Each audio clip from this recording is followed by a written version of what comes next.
Rise up!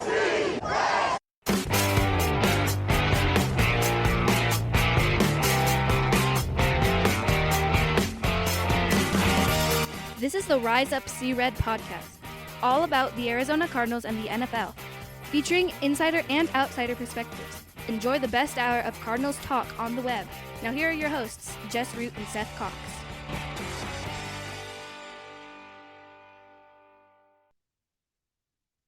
Hello, Arizona Cardinals fans, and welcome to the latest edition of the Rise Up See Red podcast, the best hour of Cardinals talk on the web. I'm your host, Jess Root from CardsWire.com, the USA Today NFL Wire site that covers, of course, your Arizona Cardinals, episode 612. It is the first of two preview shows we will do this week. Seth, my normal co-host, Seth Cox from Revenge of the Birds, we did our review show of the Cardinals win over the Chicago Bears, and Seth will join me for our second preview show of the week, our preview picks and predictions and prop bets, that show. But this show is our opponent preview, and I've got Larry Brown Jr. He's actually, you might have seen his name around CardsWire as he is a contributor there, but he is a Jets guy. He's a Jets guy. Larry, welcome to the show. The first time on. How have you been? Glad to meet you in face-to-face, well, video face-to-face this time. Thanks for having me, Jess. I'm doing good. Just ready for, another week of football. Starting to come down to the end for when it matters. We've got to see which one of these teams is legitimate and which one is faking the fun. Or maybe both or one or the other. There's always that possibility. Yeah. But so we got the Jets coming into town. They are, not what people expected them to be. They're 3-6. Started 2-3 under Robert Saleh, 1-3 since Jeff Ulbrich took over. Tell us, Larry, why do you think it was that Robert Saleh was let go, a quarter of the way into the season? Robert Saleh, he's a defensive guy, and Ulbrich's basically, picked up where he left off.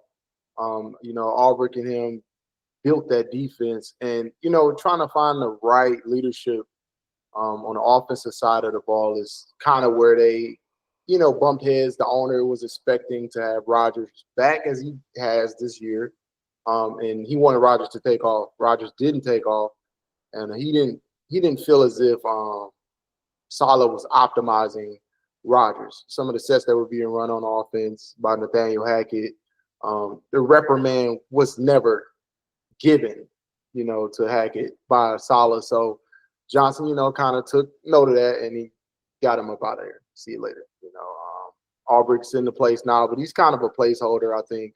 The offense is still being run by Downing, and Downing is pretty much an offspring of Hackett. So the struggles early on in the season are just, I think they're a result of the play calling. I still don't think they have fully found the play calling that matches the personnel on offense. So they picked up the win last week, but of course the Texans had a lot of injuries. So what have been the issue? You talk about the play calling because this is a team, and I'll also admit this, but the Cardinals went through the same phase at the beginning of the year as well. You're looking at the personnel. The Cardinals, you got James Conner, you got Marvin Harrison, Michael Wilson, Trey McBride. You've got some really good talent at all the skill positions. You've got Breece Hall, you've got Garrett Wilson. Now you had Alan Lazard, you had Mike Williams, you have Tyler Conklin. That, on paper, looks like it should be good. And was it just a case? Was it really scheme/play call? Was it time on task with Aaron Rodgers? Was it just smoothing things out coming back from injury? And tell me, what was that? It's really the personnel packaging on offense. So they've been running a lot of 11 personnel, which is 3 wide receivers. Breece Hall, with him being a smaller back, he doesn't really operate well in 11 personnel because he needs that extra blocker. So, for instance, the Cardinals we cover, they're running a lot of 2 tight end personnel, where Connor has more blockers when he's getting handed the ball. And what that does is it forces the defense to get out of that nickel personnel because they got to account for that extra tight end or that extra blocker. And of course, an extra DB doesn't match up with an extra tight end because that tight end is too big.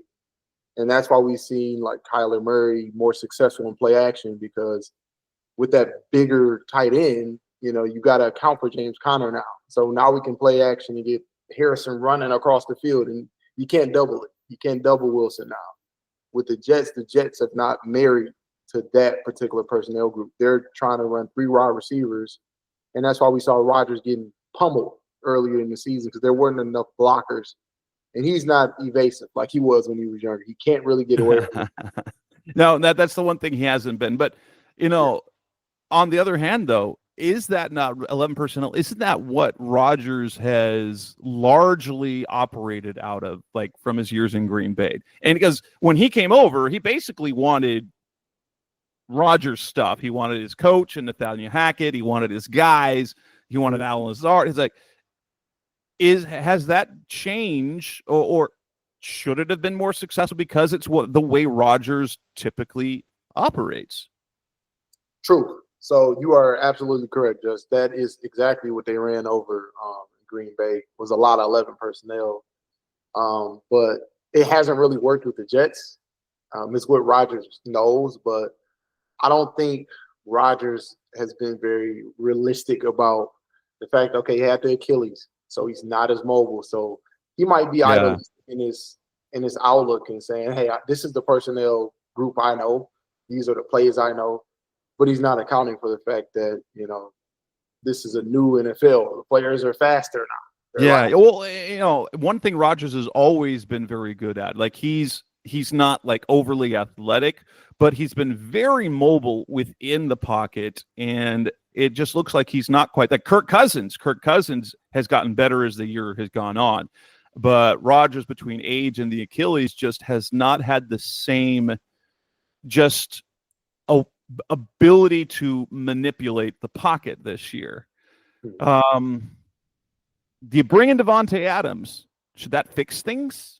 Does that fix things in terms of, now obviously they traded away Mike Williams, Alan Lazard is on IR.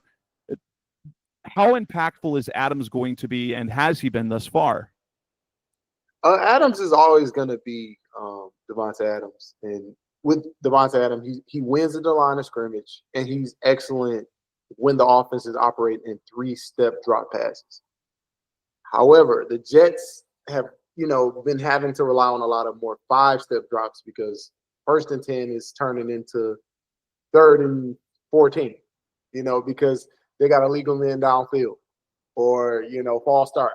That offensive line is trying to get a jump on that snap count so they can get their hands up against those, defensive line players. So a lot of things go into, keeping the Jets off schedule, and they've been off schedule.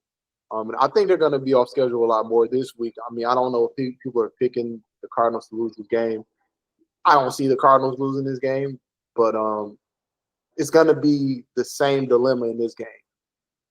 Can the Jets stay away from down the distance, because the Cardinals have been blitzing and they're getting sacks, and they're not going to give Rodgers all day to throw the ball. He's going to have to make his decisions quick. And like you said, Adams can probably be vital in this game if Rodgers can get him the ball in those 3-step drops.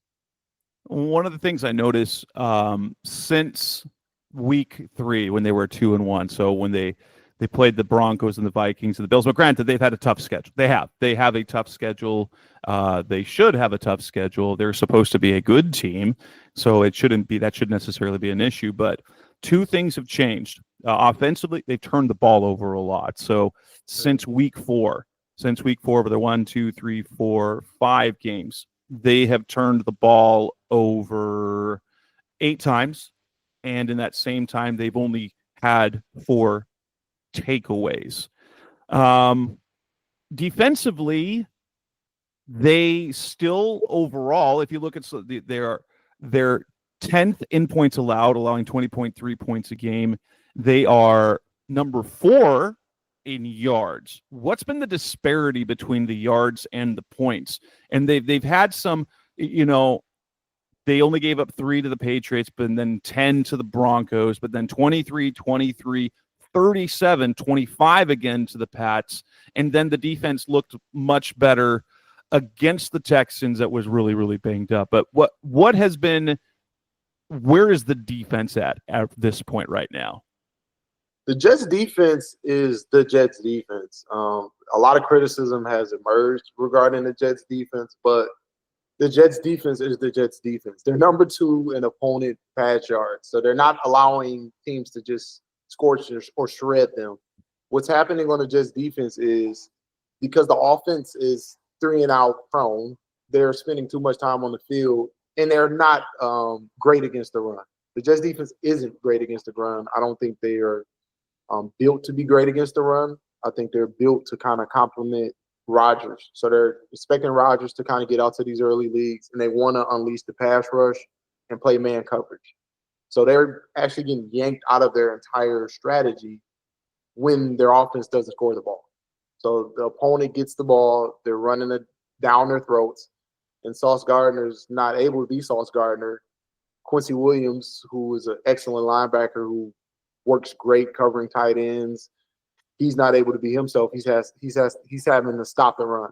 And the Jets aren't great at stopping the run. Even Mixon scorched them last week for 100 plus rushing yards in the win. So it's if you look at the stat sheet, you'll see that the Jets aren't great against the run, but they do stop you in the red zone, and they're not going to give up pass yards. So if they can just, get the offense to, score more points, then we'll see the Jets defense kind of surge. But as long as that Jets offense kind of wavers around under 23 points, and you've watched the NFL this year, Jess, the teams who have excelled are scoring 25 plus points a game. The Cardinals put up 29 last week. They needed 25 plus to beat the Dolphins. So you got to score points in this league. 20 points is a joke now in the NFL. If you can't get more than about 23 points, you're not going to be able to dictate the game. Pass rush, though, seems to be not a problem. They've got 31 sacks on the season, led by Will McDonald's 8.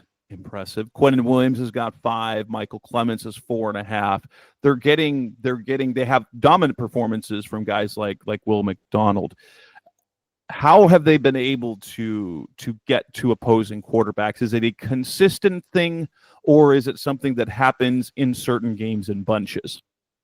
Well, yeah, if you notice, even that strip sack by Quentin Williams that McDonald picked up last week in the first half, if you notice those type of plays, and even if you go back to that game against the Titans where Will McDonald kind of clamped down and got a few sacks, those sacks are coming in the red zone. So what happens is once the offense gets into the red zone and the defense doesn't have to cover as much ground, now they can unleash the pass rush and use their man coverage because their DBs don't have to cover as much field. So that's why we've seen them force turnovers and stop teams in the red zone. So like you said, the pass rush is a strong point. The pass defense is a strong point. It's just that run defense, it's their weak point with C.J. Mosley being injured and a little bit of tentativeness right there in that DT position. They just can't particularly stop the run, and if you can't stop the run, then you're opening yourself up to sustained defensive drives because you're out here on the field forever because you can't stop the run. So if you can't stop the run and your offense can't score, you don't have a lead to defend, and you're susceptible to play action and sustained offensive drives by the opponent. They made a change at kicker. Riley Patterson has yet to kick a field goal. He's had 3 extra points. What do you like? What do you see from him? Because Greg Zuerlein was a mess. Missed 6 field goals. He missed 2 from the 30-yard range, 3 from the 40-yard range, and then the only attempt he had over at 50 plus he missed. How much can fans trust, or how reliable does Patterson look? Well, I guess we'll see, this weekend. But Patterson's, he's only 25, so he's kind of like in that age group where it's like, I'm just here to do my job. He's not like an older kicker like Prater, where it's like, do your job, or he's in that range where it's like, all right, We know that you've proven yourself to be a professional. Now we need you just to come in and do a job because their line has kind of not been who we need him to be. So I don't know if the Jets fully trust him. I don't think their, offensive attack is saying to itself, yeah, once we get down here in the red zone, after they stop us, come on, Patterson. They're saying, make the extra points, and if we need 3, please get us 3. So the Jets have to take some pressure off Patterson by, finishing those drives. They can't scoring just touchdowns. touchdowns. Yeah, they got to finish those drives and touchdowns. All right. Okay. Well, then let's move on to the next segment of this show. Coming up next on the Rise Up Secret podcast, that's our Cardinals talk on the web. Let's talk about the actual matchup. What are the keys for both teams? What are matchups we're looking for? That's coming up next on Rise Up Secret. We're back on the Rise Up Secret podcast, the best of Cardinals talk on the web, talking to Larry Brown Jr., contributor over Jets Wire, also a Cards Wire, but he is a guy who does know the Jets.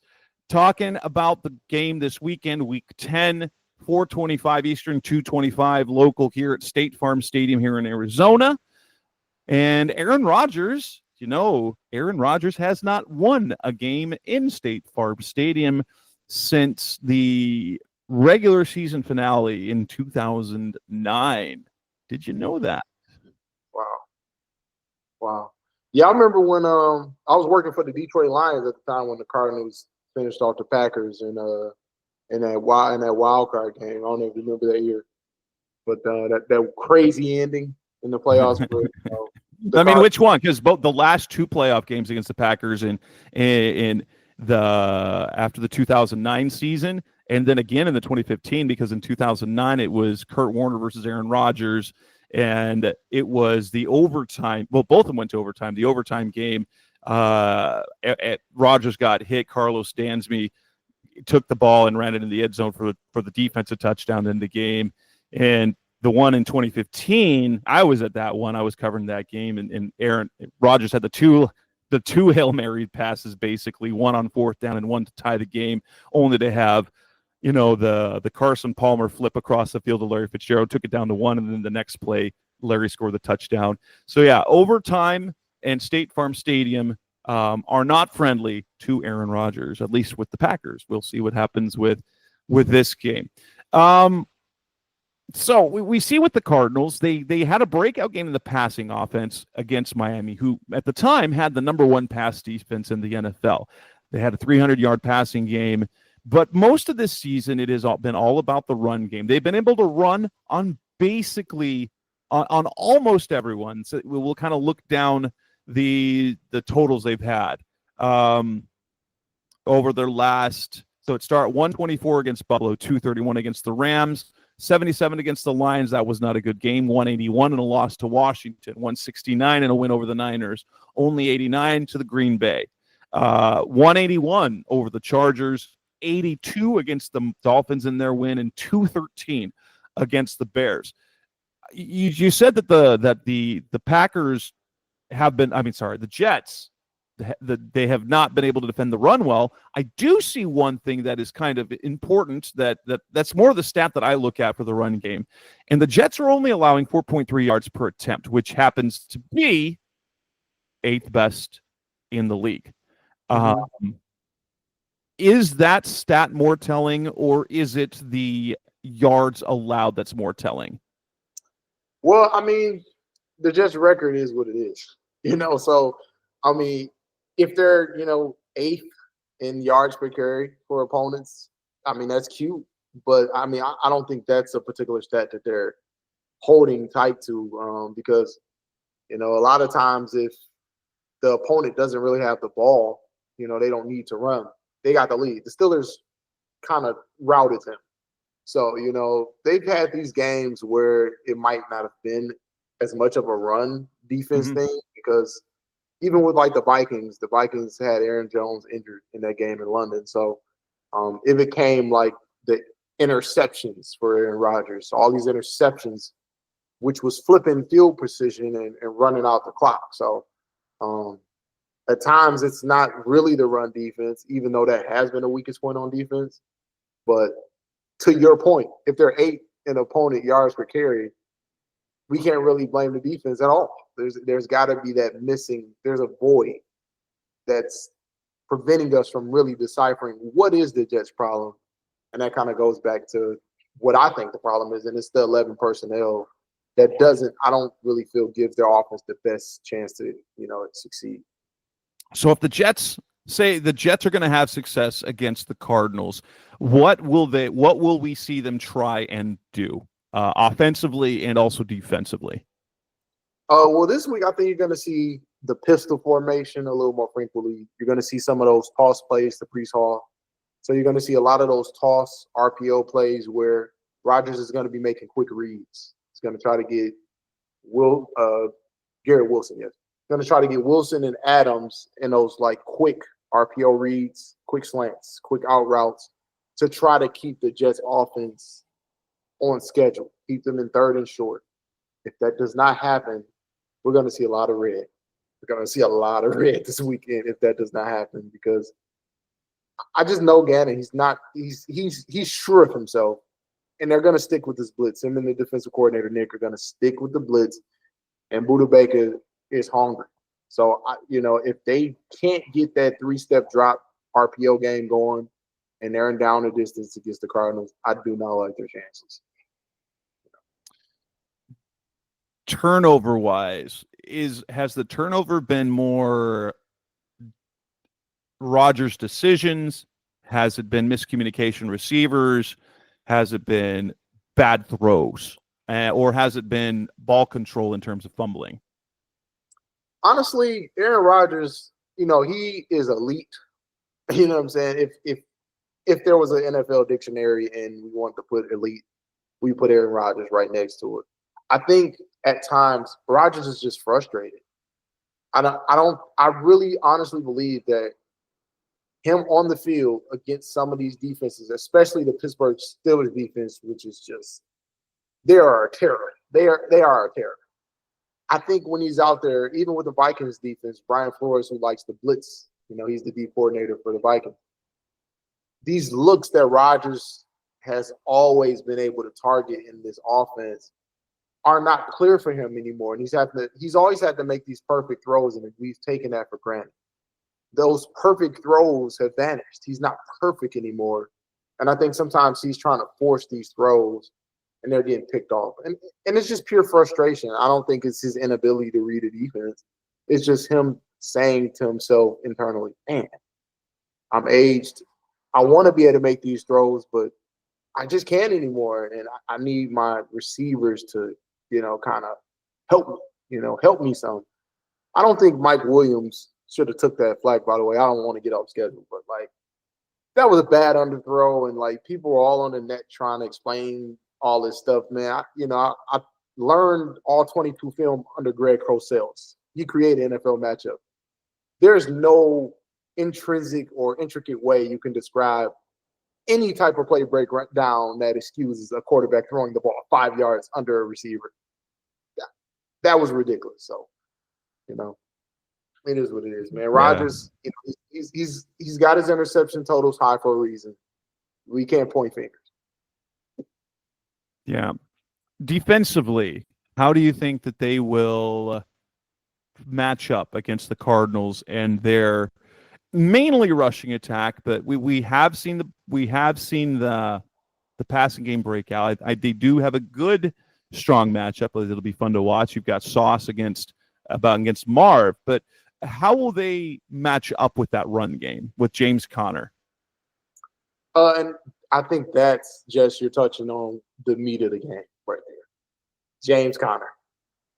Can the Jets stop James Conner? And I don't think they can. If they don't stop him at that first level, if Quinnen and that front line and McDonald, like you brought up earlier, those guys, if they don't push the Cardinals line back, once James Conner gets to the second level, I don't see the Jets safety stopping it. I just don't. I don't see it happening. Clark's out, for however long he's out. We know what the injury report says on him. They put him on IR. So C.J. Mosley, I think he's still questionable.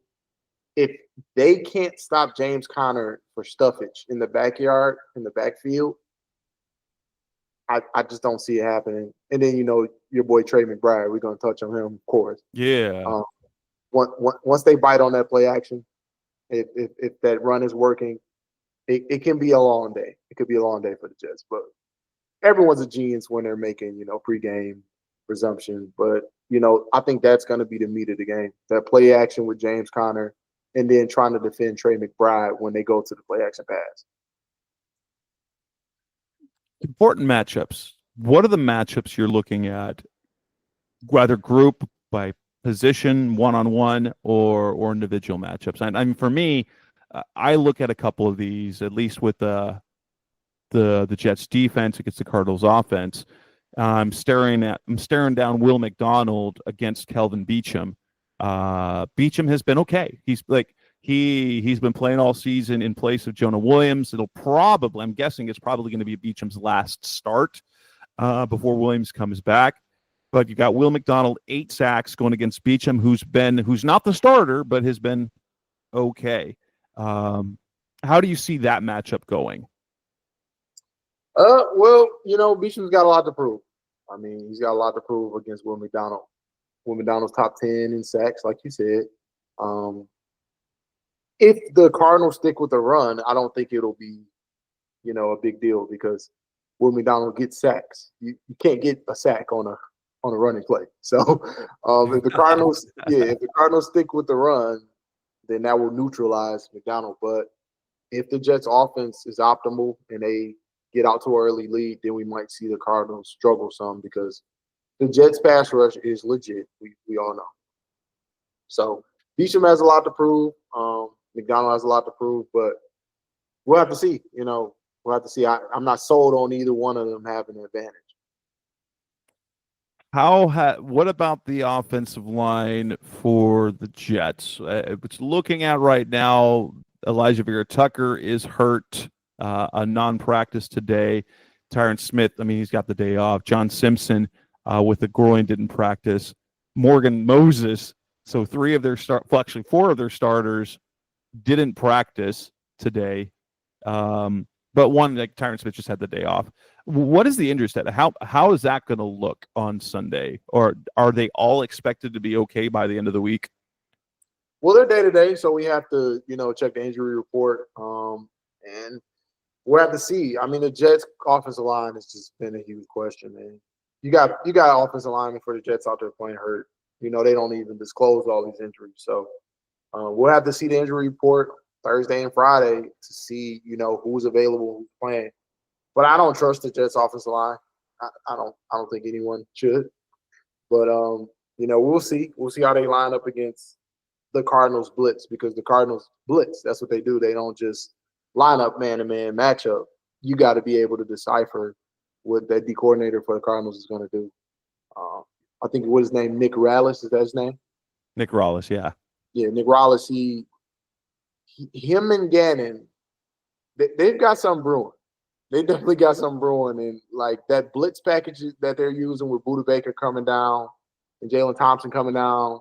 And there's a guy, you ever heard of him, Zaven Collins? You ever heard of him? Yeah, I have. Yeah, him. Yeah, he only gets sacks against third string left tackles though. So okay. all his sacks this year come against a third string left tackle. Okay, well, there you have it. He's a solid run defender. Yeah. The Cardinals pass rush, like half of their sacks this season have come in 2 games. They had 6 against the Bears. They had 5 against the Rams. And in both of those games, it was against a third string left tackle, which really, really changed things. But it was sack party and the offense was rolling, which helped as well. All right, then. Let's move on to the next segment. Coming next on the Rise Up Series podcast, Best Ever Cardinals Talk on the Web. Let's move on and make predictions how we see this game playing out. It's coming up next on Rise Up C-Red. Back on the Rise Up C-Red podcast, Best Ever Cardinals Talk on the Web, talking about the Cardinals and Jets matchup in Week 10 at State Farm Stadium Sunday afternoon. And we move to the part where we try to guess how things will actually play out. Larry, we've got a 3-6 Jets team on the road that are only 1-point underdogs to the Cardinals. How's your feeling about this game? I think the Cardinals win this game. I'm sorry. Like, if I had to bet my house on it, I would bet the Cardinals, and if they lose, I'd be homeless. I don't see them. Seriously, I don't see them losing to the Jets. Isn't this kind of like if the Jets lose, it's almost over for them, isn't it? Yeah, it's pretty much over anyway. But it's because Aaron Rodgers is such a phenomenal NFL player. We want to see him succeed, and I don't think the delusion has wavered yet. Like, the expectations were so high that I don't think fans have even processed the fact that they're so far behind the Bills in the division, and that the Bills literally have to just suck for like the next 4 weeks for them to even have a chance. The Jets do have they've got games that are coming up that Arizona's beatable, the Colts are very beatable, then they've got the bye, you've got Seattle beatable, Dolphins beatable, Jacksonville very beatable, the Rams, depending on what Rams you get, beatable, and then they close with the Bills and Dolphins. So are they capable of going on a run? Yes. But they are so disjointed offensively. Now, granted, Aaron Rodgers has 5 touchdown passes and no interceptions in the last 2 games, so it looks like perhaps things are coming around. If you're looking at the betting lines, we've got 55% of the handle just on the money line are going to the Cardinals. And then if you're looking at the spread, the Cardinals favored by 1, 61% of the handle has the Cardinals, while projected total of 46 points, 58% has the over.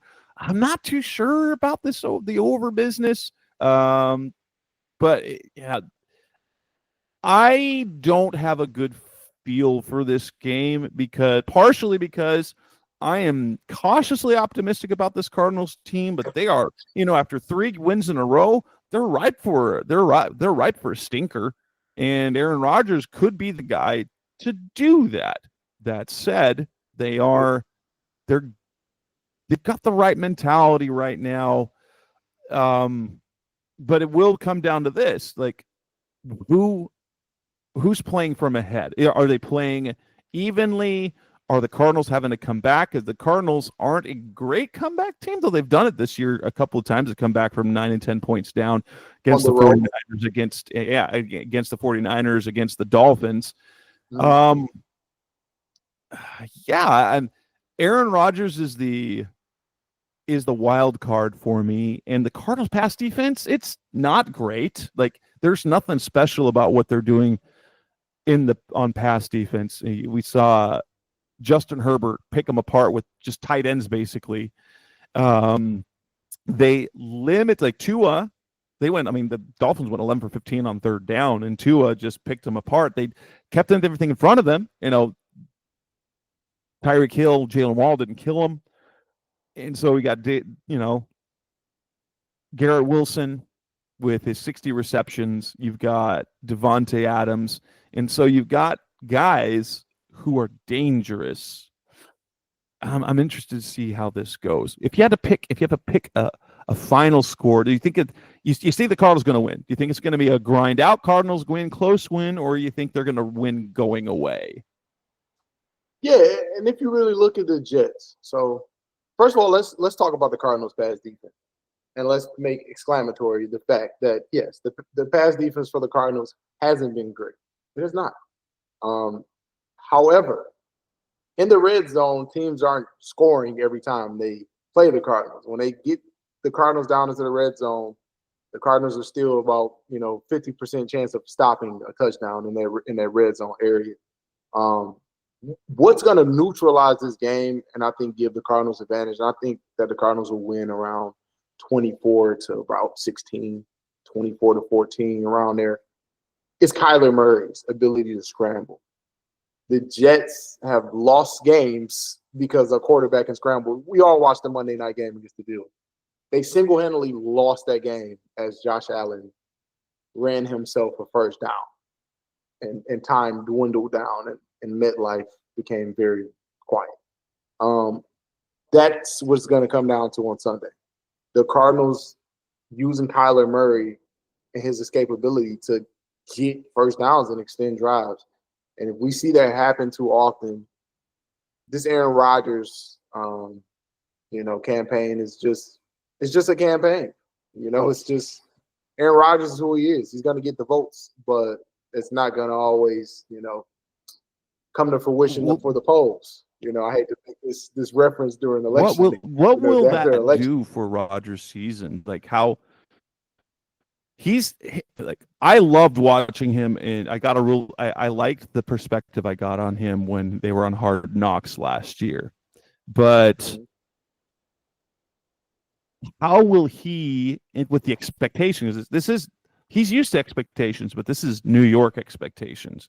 When we're talking about a team that people thought was Super Bowl caliber, and they've been an abject failure. How is that going to go over the rest of the season? If they lose to the Cardinals, they're 3-7. It's going to take a miracle for them to even make a wild card appearance. Yeah, and I think that's what it comes down to. I think we have to relinquish this Rodgers phenomenon. I've been covering the Jets all year. I've been covering them since around July. I had so many high expectations for this team. And what ended up happening with me is I started to really assess not what the Jets have in their locker room, but how they line up against the landscape. And I don't think that's totally on the fault of Rodgers. He is who he is. He's a Hall of Fame quarterback. But this may be the end of his run. I don't see them making the playoffs. I don't see them beating the Cardinals. Maybe they will. But if this season continues to go the way it has and his interception numbers go up and he's standing in front of the cam talking in that monotone voice, I mean, it's becoming irrelevant at this point. They're not a top team in AFC. They're hovering around the bottom, and they just have a great quarterback and a bunch of players who are excellent at what they do. But we're heading over that hill. It's like it's hump day literally, and it's hump day in the NFL. It's time to get over the hump and see who we have headed into the postseason. And the Jets are literally games under 500. So I don't know. The Cardinals, on the other hand, they're 5-4, right? Yeah, if they win this game, 6-4 going into the bye week, they come back. They got Seattle, Minnesota, Seattle. They win one of those games. They are 7-6. Then they have Panthers and Patriots. They have no business losing those games. They'll be 9-6 going into the final 2 weeks of the season. Right. So there's green. Green's my favorite color. But I don't think that the Cardinals see green. All they see is red. And that's all they're going to see this weekend is red. And when the Green Jets see that number 6 stitched on the front of a jersey in white with red as the primary color around it, headed north and south on that grass or turf, it's just going to come down to that. This is the reality. Like Howard said, earlier this week, the team is buying into what Gannon is telling them. They're buying in. So I don't think there's pictures of Aaron Rodgers in the Cardinals locker room. I don't think they're in any way in awe of him. I think they're headed, in the direction they're headed, and they have their eyes set on the NFC West. So the Cardinals, this is do or die for them as well. Dropping to 5-5 right now is not ideal. It won't cost them the division because none of the teams in the division are, ahead of them. They're at the top of the league. You know what I'm saying? So they have a lot more to lose, and I think they have a lot more momentum. So I just got to go Cardinals, bro. I'm sorry. Maybe I'll be wrong. I've been wrong before. But. All right. Well, we don't mind Cardinals predictions. That's fine with that. And with that will wrap up this edition of the Rise of Seer podcast, episode 612, talking with Larry Brown Jr. From all around the NFL wire, but talking about him with the Jets. This is Jess Rue. We'll be back again for another show. Seth Cox and I will have another show dropping tomorrow. We will do our preview show. Then Cardinals-Jets Sunday afternoon. Thanks for listening. As always, we will be back again soon. Thanks for listening to the latest edition of the Rise Up, See Red podcast. Listen to previous episodes and subscribe to the show on Apple Podcasts, Stitcher Radio, Audioboom, or many other podcast platforms so shows are delivered directly to your mobile device. Please give the show a 5-star rating and always support the sponsors who support the show. We'll be back soon for the best hour of Cardinals talk on the web. Rise up, Red Sea, be Red, See Red, and of course, Rise Up, See Red.